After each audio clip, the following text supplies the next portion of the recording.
মহিন, আসসালামু আলাইকুম। জি, ওয়ালাইকুম আসসালাম। আপনাদের সিটি ক্লাবের সাধারণ সম্পাদক। জি, জি, আচ্ছা। জি, আলহামদুলিল্লাহ। আপনি তো আপনার ক্লাব তো এবার বাংলাদেশ ফুটবল লিগ উঠলো, রানার্স হিসেবে উঠলেন। প্ল্যানটা কি আসলে, যেহেতু বিএফএল উঠছে, সর্বোচ্চ লিগে টিকে থাকা, ভালো করা, অনেক চ্যালেঞ্জ থাকে আর কি, জি, জি। বলবেন? হ্যাঁ, তো ইনশাল্লাহ আপনারা অবগত হয়েছেন যে আমাদের টিম বিএফএল খেলছে এবার। এটা আসলে আমাদের মিরপুরবাসীর জন্য অত্যন্ত গর্বের। আমাদের প্রথম কোনো টিম বিএফএল খেলছে আমাদের এই মিরপুর, বৃহত্তর মিরপুর থেকে। তা আলহামদুলিল্লাহ আমাদের ক্রিকেটও ইনশাল্লাহ প্রিমিয়ার ডিভিশন খেলছে, আপনারা জানেন। আমাদের দাওয়াও প্রিমিয়ার ডিভিশনে উঠেছে। তা আমরা ইনশাল্লাহ একটা ভালো কিছু করতে চাচ্ছি মিরপুরে, ভালো কিছু করতে চাচ্ছি ইনশাল্লাহ। আমরা এমন কোনো টিম করবো না যাতে আমাদের যে টিম আবার রেলিগেটেড হয় বা রিলেশনের সংখ্যায় থাকে। আমরা ইনশাল্লাহ সবসময় চেষ্টা করব যেন একটা সম্মানজনক মাঝামাঝি অবস্থানে যেন টিকে থাকতে পারি। তো এটা আমাদের, সেই চেষ্টাটা আমাদের অব্যাহত থাকবে ইনশাল্লাহ। আপনি ক্রীড়ামন্ত্রীর ভাই, ক্রীড়ামন্ত্রী এই সিটি ক্লাবের মাঠ থেকে প্র্যাকটিস করে উঠছে, টিকে থাকার স্বপ্ন হবে কেন? কেন সে চ্যাম্পিয়ন ফাইটিং টিম হবে না? না, ইনশাল্লাহ আমরা তো একটা অব্যবস্থাপনা ছিল, আপনারা জানেন, দীর্ঘ 17 বছর একটা অব্যবস্থাপনায় আমাদের এই সিটি ক্লাব। আপনারা জেনে থাকবেন যে 1972 সন থেকে ইয়ে করছে। তা আমিও এই সিটি ক্লাবেরই প্লেয়ার। 1985 সন থেকে 2000 সাল পর্যন্ত আমরা এখানেই প্র্যাকটিস করছি, এই মাঠেরই খেলোয়াড়। আমি নিল এই মাঠের খেলোয়াড়, আমাদের আলফাজ, নয়ন, আপনারা জানেন, বেলাল, আলামিন। হ্যাঁ আলামিন, আমাদের অনেক তারকা খেলোয়াড় ছিল এখানে। তা আমরা অনেক দিনের আমাদের প্রত্যাশা ছিল যে বৃহত্তর মিরপুর যেন অন্তত একটা ক্লাব সর্বোচ্চ পর্যায়ে খেলে। তা আমরা ইনশাল্লাহ ওই জিনিসটা অ্যাচিভ করেছি, আলহামদুলিল্লাহ। তা আমরা এটা যেন, এটা আপাতত আমাদের যেহেতু একটু অর্থনৈতিক বিষয় আছে এখানে, অনেক বড় ধরনের আমরা মাত্র যাত্রা শুরু করেছি। আমরা কিছু অবকাঠামোর বিষয় আছে আমাদের, অন্যান্য আমরা কারাটে, ইন্ডিভিজুয়াল যে ইনডোরস গেমগুলো আছে এগুলো নিয়েও আমরা কাজ করছি। আমরা একাডেমি নিয়ে কাজ করছি, ইনশাল্লাহ একটা ভালো কিছু হবে। তো একটু সময়ের ব্যাপার।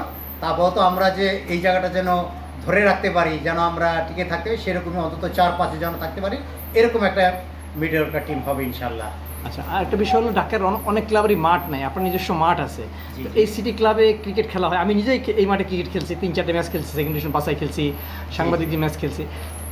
এই মাঠ কি আপনাদের হোম ভেন্যু করার সুযোগ থাকে, আছে হ্যাঁ, কি না? আমরা ওই প্ল্যানটা করছি। আগে যারা ছিল ওনারা আসলে ওইভাবে চিন্তা করেন নাই, যেহেতু আমাদের ফুটবল ক্রিকেট দুইটাই প্রিমিয়ার ডিভিশন টপ লিগে খেলছে। তা আমরা ইনশাল্লাহ এটাকে আমরা ফুটবলের হোম ভেন্যু করার আমাদের প্ল্যান আছে, এবং ক্রিকেট গ্রাউন্ডটা আমরা খুব শীঘ্রই আমাদের কথা হয়েছে, বিভিন্ন আমার ছোট ভাই ওর সাথে কথা হয়েছে, আমি সাহেবের সাথে, হ্যাঁ, যে আমরা এই ক্রিকেট গ্রাউন্ডটা আমরা আলাদা করে দেবো আশেপাশে। আমরা জায়গাও দেখছি ইনশাল্লাহ, সেটা নিয়ে আমরা কাজ করছি। এবং আমরা ছোটোখাটো একটা ইন্টারন্যাশনাল মিনি স্টেডিয়ামের আমাদের প্ল্যান আছে এখানে। আচ্ছা, আপনারা ইনশাল্লাহ এটা ভবিষ্যতে দেখতে পারবেন। আমরা ওইটা নিয়ে কাজ করছি। আচ্ছা। একটা দেখলাম যে আপনার সিটি ক্লাবের বেশ কিছু অ্যাক্টিভিটিস আছে, শুধু ফুটবল ক্রিকেট না, অন্য খেলাগুলো আর কী খেলাতে আপনারা সম্পৃক্ত আছেন এখন? আপনারা জানেন এই বছর আমরা প্রথম বিভাগ লিগে আমরা চ্যাম্পিয়ন হয়ে, অপরাজিত চ্যাম্পিয়ন হয়েছি। আমাদের 2জন ফরেন রিক্রুট ছিল খেলোয়াড়। আমরা এই অপরাজিত চ্যাম্পিয়ন হয়ে আমরা প্রিমিয়ার ডিভিশনে উঠেছি। এছাড়া আমাদের উপরে 3 তলার ছাদে আমরা একটা কারাটে মার্শাল আর্ট একটা একাডেমি আমরা করছি, বৃহত্তর করে। এছাড়া আমাদের টেবিল টেনিস রয়েছে, অন্যান্য যে কিছু ইভেন্ট আছে এগুলো আমরা চেষ্টা করতেছি গ্র্যাজুয়ালি আমরা এখানে কাজ করার, আমরা ক্লাবের হয়ে কাজ করার জন্য চিন্তা ভাবনা করছি। একটা বিষয় হলো, তো সব তো পুরুষ খেলার কথা বললেন, ফুটবল ক্রিকেট, মহিলা ফুটবল দল বা মহিলা ক্রিকেট দল, সেক্ষেত্রে আপনাদের কী ভূমিকা থাকবে কেন?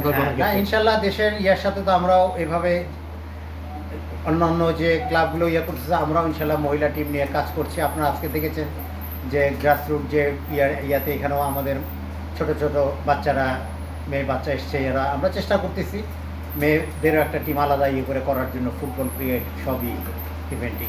হকিতে কোনো ইচ্ছা আছে?